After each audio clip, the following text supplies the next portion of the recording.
In the heart of America, there are heroes who never speak a word.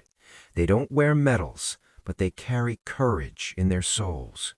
They stand guard when storms rage. They comfort when tears fall.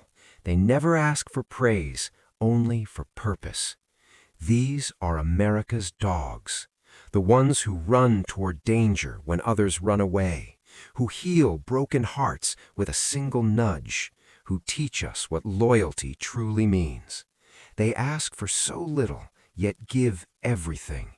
A warm hand, a safe home, a second chance.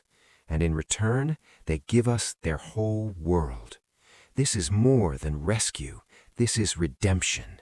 This is the bond that makes us human.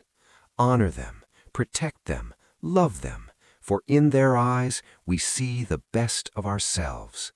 America's silent heroes, forever faithful.